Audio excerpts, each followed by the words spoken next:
안녕하세요. 맛있는 성경입니다. 오늘 레위기 번제 두 번째 시간으로 그리스도의 향기라는 제목을 가지고 함께 은혜를 나누겠습니다. 오늘은 번제에 쓰이는 제물에 대해서 먼저 함께 나누겠습니다. 제물의 종류로는 흠없는 숫소, 순양, 순염소, 집비둘기나 산비둘기를 사용해서 이 제물을 제단에 태워서 하나님 앞에 향기로 올려드리는 그런 제사가 바로 번제죠. 번제의 종류를 규례로 정한 이유가 있습니다. 사람들이 이런 생각을 하죠. 가장 좋은 것을 하나님 앞에 드리는 게 당연하게 생각을 하고, 지금도 마찬가지로 하나님 앞에는 가장 좋고 귀한 것을 드리고 흠없는 것을 드려야 된다. 이것은 우리 마음 바탕에 깔려 있는 것이죠. 그렇지만 하나님께서 정하신 규례에 이유가 있습니다. 그것은 모두가 행복하고 모두가 샬롬, 즉 평안한 그런 삶을 추구하기를 원하시죠. 그렇기 때문에 어떤 누구도 소외되거나 거기서 무시당하는 상황은 만들 수가 없다. 즉 하나님은 모두가 함께 예배하고 지금 나오는 번제도 모두가 함께 드릴 수 있는 그런 환경을 만들기 위해서 번제의 종류를 정해놨습니다. 그래서 규례로 정한 이유가 모두가 제물을 드릴 수 있도록 정했는데, 규례가 만약에 없다면 사람들은 하나님께 더 귀한 제물을 드리려 하겠지만, 하지만 그런 귀한 제물을 드릴 수 없는 사람들, 그 사람들에게는 차별과 소외가 발생을 하게 되죠. 우리들이 드릴 때는 이름도 없이 빛도 없이 오른손 하는 일 왼손 모르게 하라, 그런 말씀들이 있죠. 이것은 사람들에게 보이기 위해서 하기보다는 하나님 앞에 내 마음을 드리는 그런 이유가 있고, 또 하나의 이유는 박탈감이죠. 상대적인 박탈감에 의해서 보통 사람들이 어떤 한 기준을 만들어 놓기 시작하면 그 기준에 따르지 않으면 하지 않았거나 아니면 자격이 없다고 생각을 합니다. 다시 말해서 하나님 앞에 드리는 제물을 부유한 사람들이 많이 앞다투어서 가장 좋은 소를 드렸어요. 그러면 평범한 사람들은 무리를 해서라도 그걸 하려고 합니다. 그렇지만 무리를 해서 할 수 있는 사람들은 괜찮지만 가난한 사람들은 이거는 엄두도 내지 못하는 제물이 되는 것이죠. 그래서 규례가 정해져 있지 않고 사람들이 더 귀한 제물, 더 흠없고 더 소중한 제물들을 드린다고 앞다퉈서 이런 제물을 올려드리면 상대적으로 가난한 사람들이나 소외된 사람들은 차별을 받게 되고 또 다른 소외 때문에 고통을 당하게 됩니다. 결국 그런 이유가 있고, 또한 규례가 없다면 인색함이나 억지로 바치는 제물로 넘쳐날 것이다. 다시 말하면 이것은 반대가 되겠죠. 많이 가지고 있는데 이게 태워서 드리기는 아까운 거죠.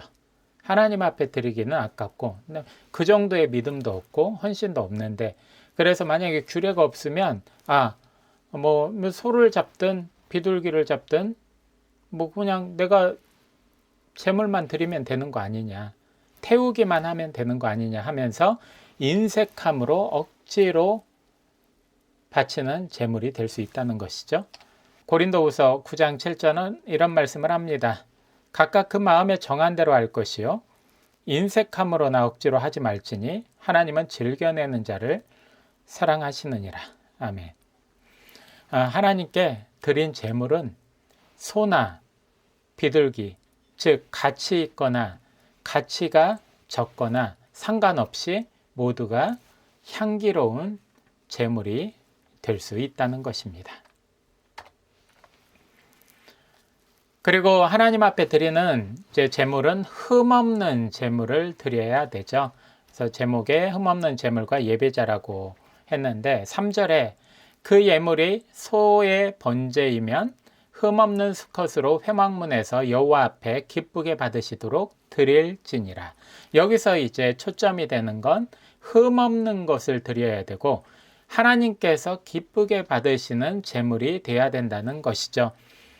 예전에 창세기 17장에서 한번 흠없는이라는 단어를 썼죠. 히브리어로 타밈이라고 하는데 완전한이라는 의미가 있습니다.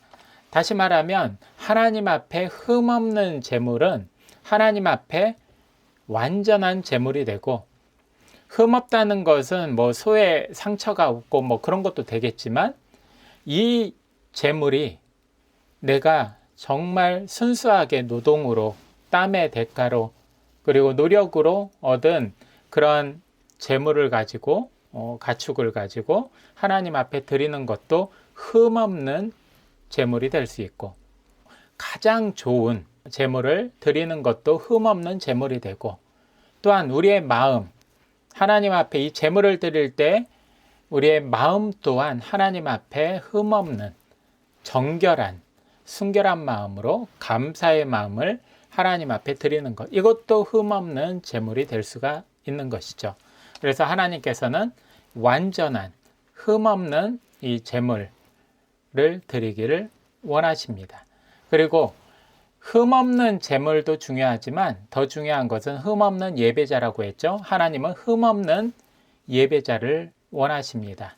앞서 말한 것처럼 하나님은 드리는 헌금, 드리는 여러 가지 봉사, 헌신 다 중요하지만 이것을 드리는 주체가 되는 그 예배자, 헌신자, 그 사람의 그 마음을 받으시는데, 그 마음에 따라서 기쁘게 받으시거나 아니면 그 마음을 하나님께서 기뻐하지 않거나, 그것은 그 사람이 심적으로 또 동기가 하나님께 정말 감사하는 마음인지, 기꺼이 드리는 마음인지, 자원하여 드리는 마음인지, 그것을 보시고 하나님은 기뻐하십니다. 말라기 1장 6절부터 9절까지는 이 하나님 앞에 드리는 제사가 이제 습관적이 되다 보니까 앞서 말한 것처럼 인색하기도 하고, 사람들이 하나님을 거의 도구화시켜서 그냥 나의 어떤 유익을 위한 수단이 되는 그런 상황으로 몰아가죠. 그러한 제사를 드리는 말라기 시대에 하나님께서 경고하는 모습이 나옵니다. 말라기 1장 6절부터 9절 내용인데요. 내 이름을 멸시하는 제사장들아, 나 만군의 여호와가 너에게 이르기를, 아들은 그 아버지를, 종은 그 주인을 공경하는데 내가 아버지인데 나를 공경함이 어디 있느냐? 내가 주인인데 나를 두려워함이 어디 있느냐? 내가 하나님께서 그렇게 말씀하나 너희는 이르기를, 우리가 어떻게 주의 이름을 멸시하였나이까 하는도다. 너희가 더러운 떡을 나의 제단을 드리고도 말하기를. 이 더러운 떡이라는 것은 흠이 있는 제물을 드린 거죠. 이걸 드리고도 말하기를, 우리가 어떻게 주를 더럽게 하였나이까 하는도다. 깨끗한 제물 드렸지 않습니까? 이런 식으로 표현하는 거죠. 이는 너희가 여호와의 식탁은 경멸히 여길 것이라 말하기 때문이라. 여기서 말하기 때문이라라기보다는 이제 생각하는 거죠. 그냥 하나님 앞에 드리는 거는 형식적이니까 그냥 아무거나 드리자. 여호와의 식탁, 여호와 앞에 드리는 제물, 하나님 앞에 드리는 헌물, 헌금, 헌신, 이런 것들은 가볍게 여기는 거죠. 만군의 여호와가 이르노라, 너희가 눈먼 희생 제물을 바치는 것이 어찌 악하지 아니하며 저는 것 병든 것을 드리는 것이 어찌 악하지 아니하냐. 다시 말하면 흠 있는 제물, 또한 흠이 있는 예배자의 마음, 그것으로 하나님 앞에 드린 것이 어찌 악하지 아니하냐고 묻습니다. 이제 그것을 너희 총독에게 드려보라. 너희 주변에서 너희들이 잘 보이고 싶은 사람한테 그걸 너희들 줘봐라. 그 총독이 너를 기뻐하겠으며 너를 받아주겠느냐. 만군의 여호와가 이르노라, 너희는 나 하나님께 은혜를 구하면서 우리를 불쌍히 여기소서 하여보라. 너희가 이같이 행하였으니 내가 너희 중 하나인들 받겠느냐 라고 하나님이 말씀하십니다. 여기 나와 있는 것처럼 우리가 이 말라기 시대에 예배를 드리는 사람들입니다. 그러니까 하나님은 보이지 않기 때문에, 그리고 주일마다 그냥 헌금을 드리고 주일마다 그냥 예배를 드리고 습관적으로 오고 가고 하기 때문에 하나님에 대한 경외나 어떤 하나님에 대한 열심, 기대, 감사 이런 것보다는 아주 작은 믿음, 그냥 교회 안 나가면 뭔가 찝찝하고, 교회 안 나가면 내가 구원을 못 받을 것 같고, 교회 안 나가면 뭔가 나에게 안 좋은 일이 있을 것 같고, 한마디로 하나님을 부적과 같이 도구로 사용하는 우리의 모습들이 이 말라기 시대의 모습과 똑같은 것이죠.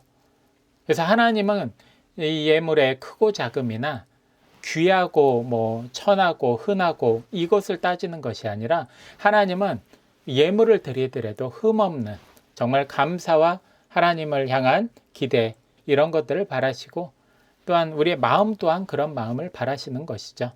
그래서 하나님은 말라기를 통해서 경고하신 이유, 그 이유는 하나님께서는 온전히 우리들에게 그 마음에서 우러나오는 번제물, 감사의 번제, 하나님 앞에 헌신의 번제를 받으시기를 원하신다라는 걸 표명하신 것이죠.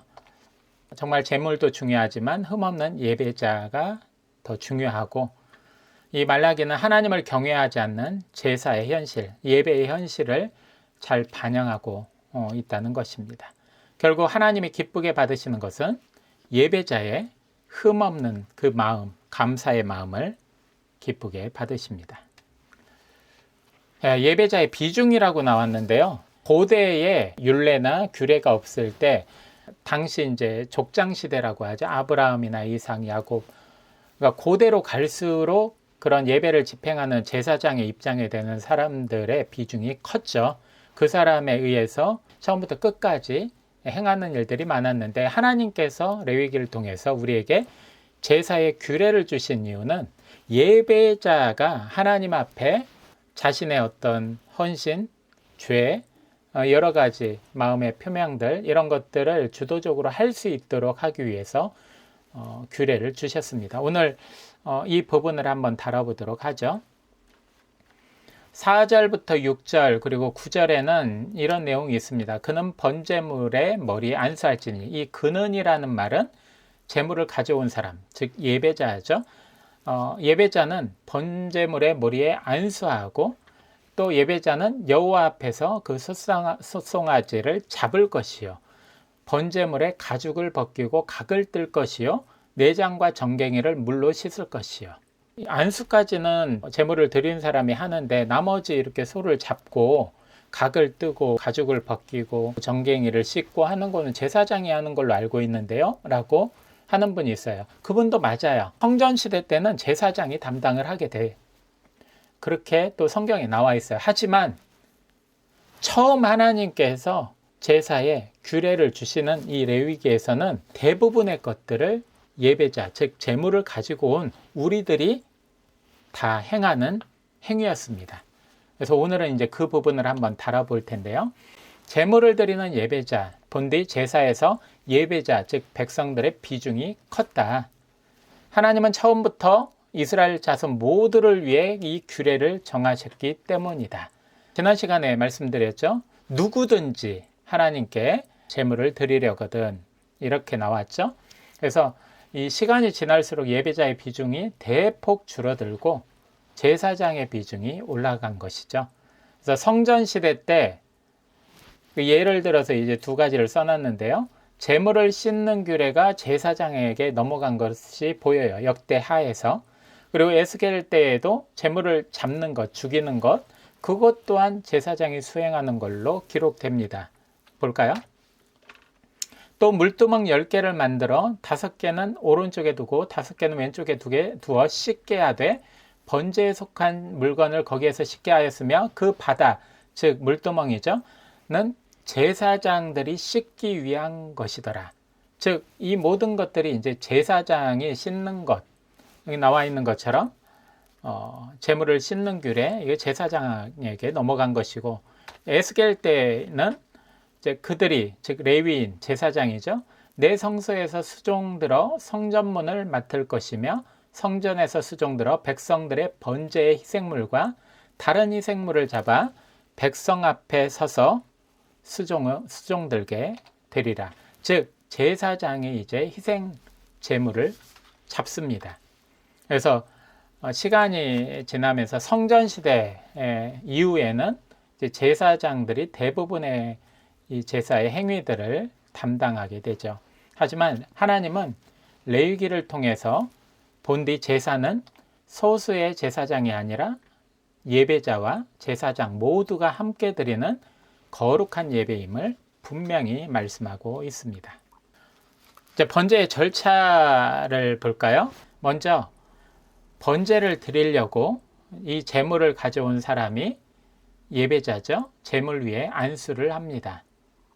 그리고 안수한 후에 제물을 죽이죠. 이 안수의 의미를 이제 뒤에 얘기를 할 거예요. 죽이고 난 다음에 예배자가 가죽을 벗기고 각을 뜹니다. 그리고 그 내장과 정갱이를 깨끗하게 예배자가 씻습니다. 그리고 난 다음에 여기까지 한 다음에 예배자가 제사장에게 이 제물들을 전해주는 거죠. 그리고 이 죽일 때 제사장은 제물의 피를 받아가지고 제단 사방에 뿌리고 예배자가 각을 뜬 제물 전부를 받아서 불에 태웁니다. 그래서 번제라는 것은 모든 것을 태운다는 의미를 가지고 있고 그렇게 규례가 정해져 있죠. 그래서 이 모든 제물을 가져오기까지 그 제사장에게 넘기기까지는 모든 행위를 이제 예배자가 하죠. 우리 그 속죄제물 뭐 이런 예물을 얘기할 때 그런 말 하죠. 그 피값으로 용서를 받는다고.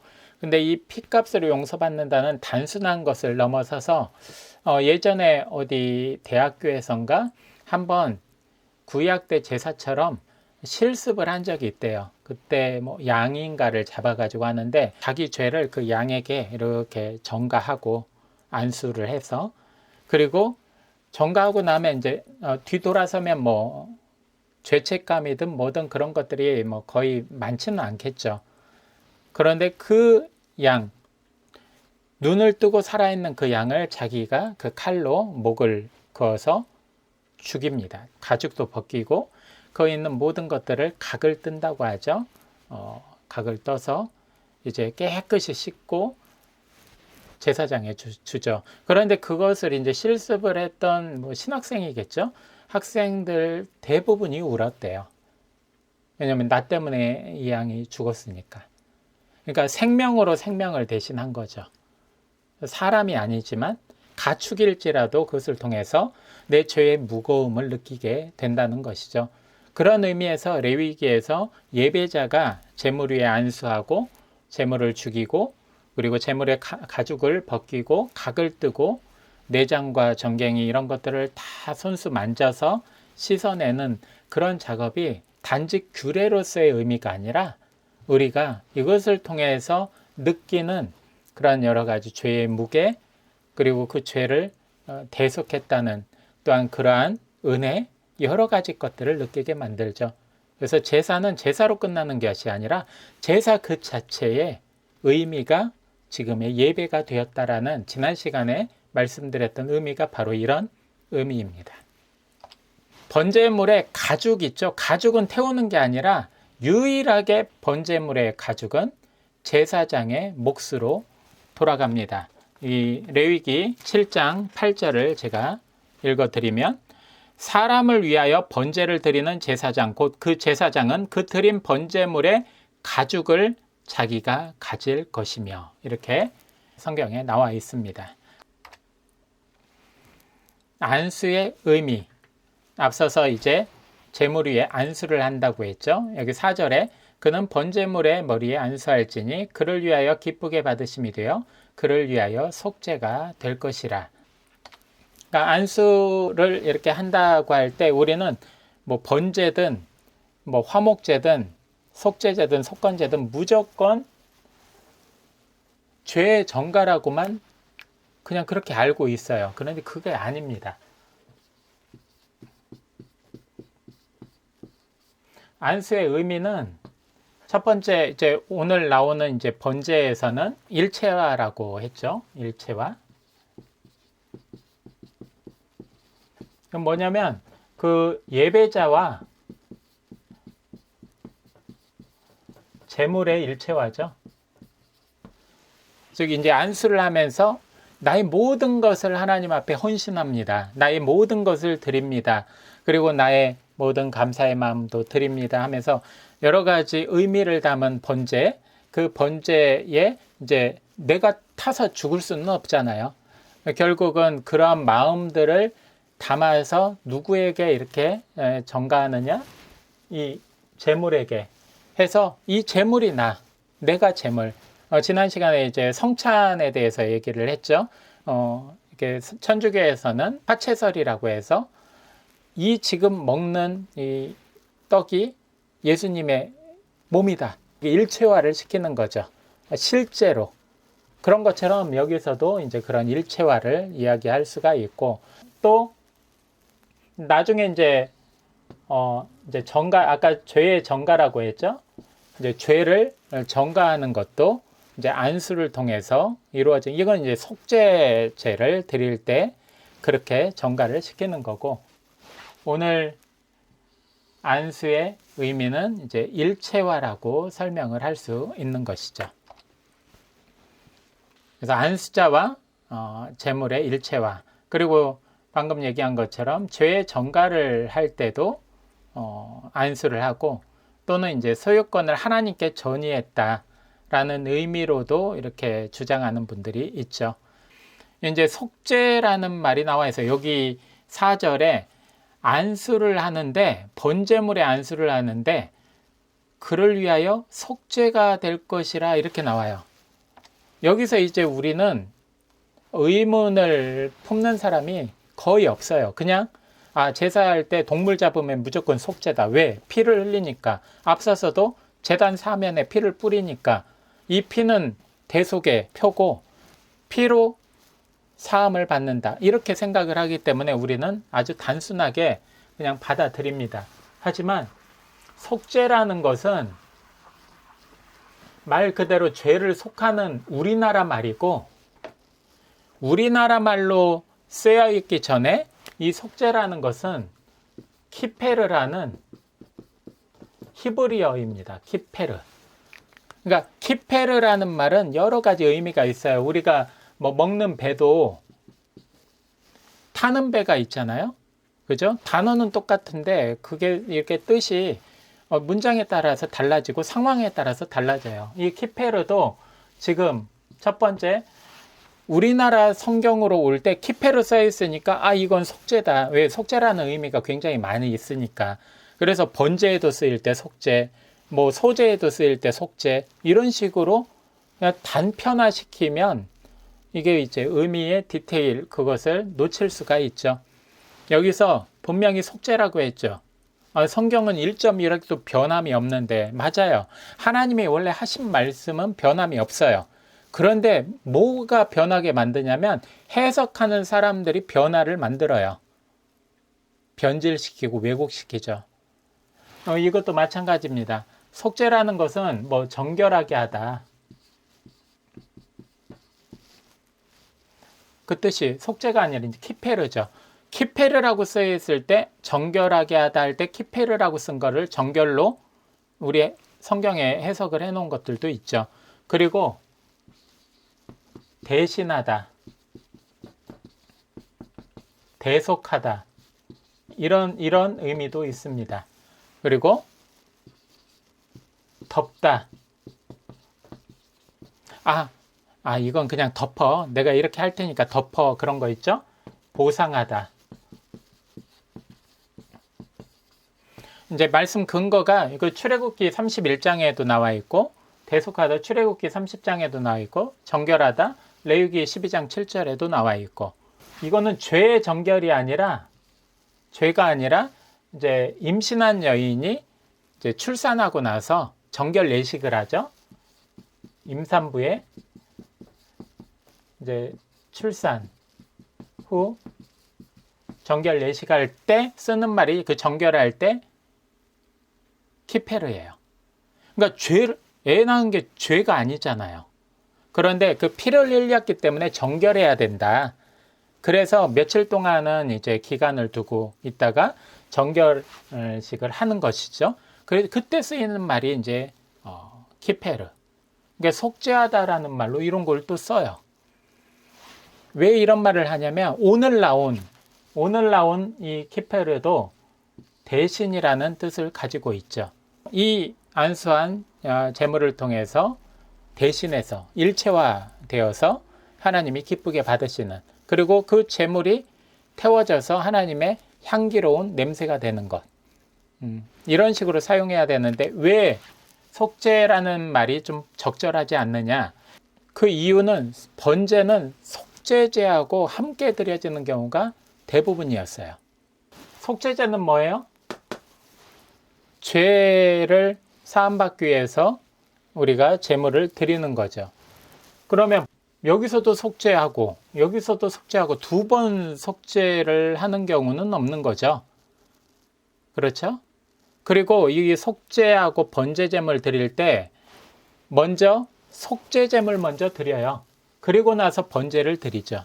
그러면 속죄, 죄를 먼저 용서받고 이젠 거룩하고 깨끗한 모습으로 이제 하나님 앞에 나의 모든 것을 태워 드림으로 헌신하고 또 감사의 마음을 표현하고, 그렇게 하기 위해서 이렇게 두 가지를 드려요.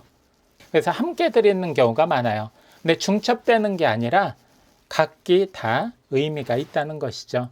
그래서 번제에서 나오는 속죄하다, 이것은 이제 키페르라는 말을 속죄하다라고 번역한 것이고, 이것은 이제 대신하다 이런 뜻으로 사용되었다고 그렇게 해석하는 것이 더 적절하게 보일 수가 있습니다. 그래서 번제는 속죄제와 함께 드려지는 경우가 많다. 따라서 번제를 드릴 때 키페르를 속죄하다로 표현하기보다는 대체하다로 사용하는 것이 적절하다. 키페르를 속죄하다라고 사용할 때는 죄와 연관된 제사인 속죄제나 속건제를 드릴 때 사용하는 것이 정확히 속죄하다라는 표현을 쓰는 거라고 할 수가 있겠죠. 자, 오늘 번제에 대해서 이제 마무리를 했습니다.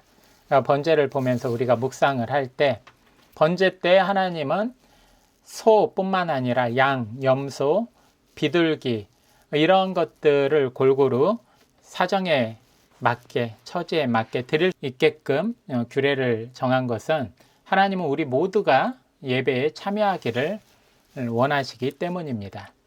그래서 예배는 전문가만이 참여하는 공연 프로그램이 아닙니다.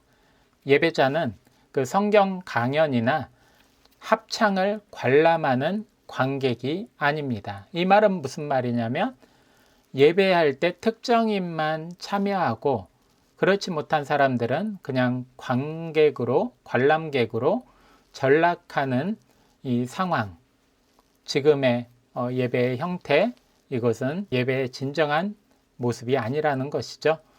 예배는 전문가뿐 아니라 모두가 참여할 수 있어야 하고, 예배자는 단순히 예배를 시청하는 관객이 아니라 예배에 적극 참여하고 헌신해야 합니다. 왜냐하면 예배는 예배자의 온 마음과 정성을 하나님께 드리는 번제이기 때문입니다. 다음 시간에는 레위기 2장 향기로운 감사라는 제목으로 소제를 함께 나눠보도록 하겠습니다.